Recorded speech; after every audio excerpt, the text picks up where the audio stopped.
Assalamualaikum warahmatullahi wabarakatuh. Ananda ibu yang soleh dan soleha, apa kabarnya hari ini? Semoga senantiasa dalam keadaan sehat walafiat dan dalam lindungan Allah Subhanahu wa Ta'ala. Amin.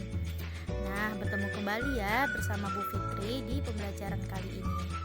Baiklah Ananda ibu, sebelum kita memulai pembelajaran, kita berdoa terlebih dahulu ya. A'udzu billahi minasyaitonir rajim.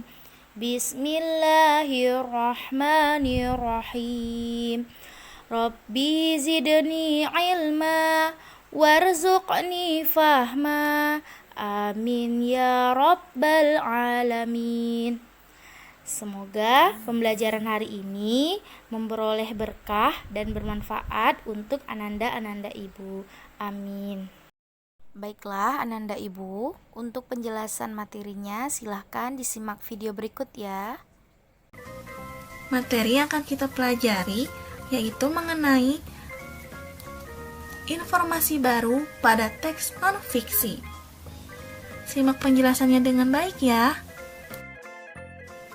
Materinya adalah cara menggali informasi dari teks non-fiksi.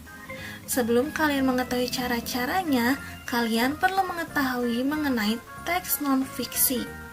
Apa itu teks non-fiksi? Teks non-fiksi dibuat berdasarkan fakta dan realita dalam kehidupan sehari-hari yang mengandung beragam informasi.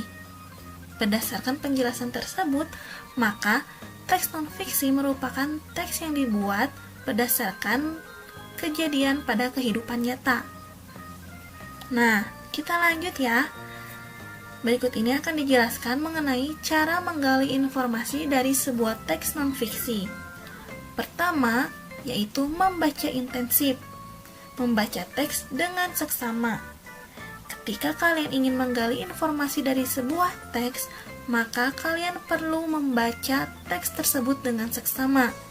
Bila perlu, kalian bacalah berulang kali teks tersebut. Cara kedua yaitu menentukan gagasan pokok. Masih ingatkah kalian pada semester 1 yang lalu kita telah mempelajari mengenai materi gagasan pokok. Cara menentukan gagasan pokok ini sama halnya pada materi pada semester 1 kemarin.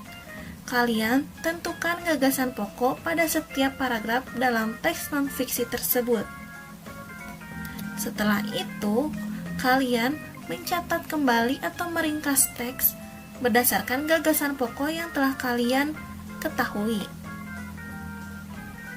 Nah, setelah melakukan ketiga cara tersebut, maka kalian dapat menuliskan informasi baru yang kalian dapatkan dari sebuah teks non-fiksi. Sekarang akan dicontohkan cara menggali informasi dari sebuah teks non-fiksi. Di sini akan disajikan sebuah teks dengan judul Suku Bangsa di Indonesia. Mari kita baca bersama-sama teks tersebut. Sejak dahulu kala, bangsa Indonesia hidup dalam keragaman. Kalimat Bhinneka Tunggal Ika pada lambang negara Garuda Pancasila bukan cuma slogan. Penduduk Indonesia terdiri atas beragam suku bangsa, agama, bahasa, adat, dan budaya, tetapi semua dapat hidup rukun dan berdampingan. Berdasarkan hasil sensus Badan Pusat Statistika BPS tahun 2010, bangsa Indonesia terdiri atas 1.330 suku.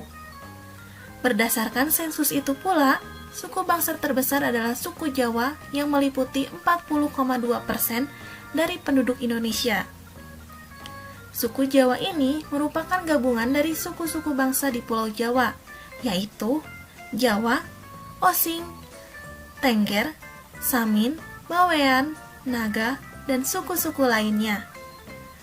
Suku yang paling sedikit jumlahnya adalah suku Nias dengan jumlah 1.041.925 jiwa atau hanya 0,44% dari jumlah penduduk Indonesia. Namun, suku-suku Papua yang terdiri atas 466 suku jumlahnya hanya 2.693.630 jiwa atau 1,14% dari jumlah penduduk Indonesia. Sedangkan etnis Tionghoa jumlahnya 2.832.510 jiwa atau 1,2% penduduk Indonesia. Nah, berdasarkan teks yang telah kita baca, maka langkah pertama yaitu kita cari terlebih dahulu gagasan pokok dari masing-masing paragraf. Paragraf pertama, gagasan pokoknya adalah penduduk Indonesia terdiri atas beragam suku bangsa, agama, bahasa, adat, dan budaya, tetapi semua dapat hidup rukun berdampingan. Sedangkan pada paragraf kedua, gagasan pokoknya adalah hasil sensus Badan Pusat Statistika atau BPS tahun 2010, bangsa Indonesia terdiri atas 1.330 suku. Nah, kedua gagasan tersebut merupakan gagasan pokok dari masing-masing paragraf. Tetapi, kita juga perlu menambahkan informasi yang lebih lanjut, seperti suku terbesar adalah suku Jawa yang meliputi 40,2% dari penduduk Indonesia. Informasi tambahan kedua yaitu suku yang paling sedikit jumlahnya adalah suku Nias, hanya 0,44%. Berdasarkan teks tersebut, berdasarkan kata yang telah kita garis bawahi, maka dapat kita simpulkan bahwa informasi baru yang dapat kita ketahui dari teks tersebut adalah: pertama, penduduk Indonesia terdiri atas beragam suku bangsa, agama, bahasa, adat, dan budaya, tetapi semua dapat hidup rukun berdampingan. Informasi kedua yaitu hasil sensus Badan Pusat Statistika BPS tahun 2010 menyatakan bahwa bangsa Indonesia terdiri atas 1.331 suku. Informasi yang ketiga yaitu suku bangsa terbesar adalah suku Jawa yang meliputi 40,2%. Dan informasi keempat, suku yang paling sedikit jumlahnya adalah suku Nias dengan 0,44%. Nah, itulah informasi yang dapat kita gali dari teks dengan judul Suku Bangsa di Indonesia. Setelah penjelasan ini diharapkan kalian bisa mulai menggali informasi dari teks non-fiksi lainnya.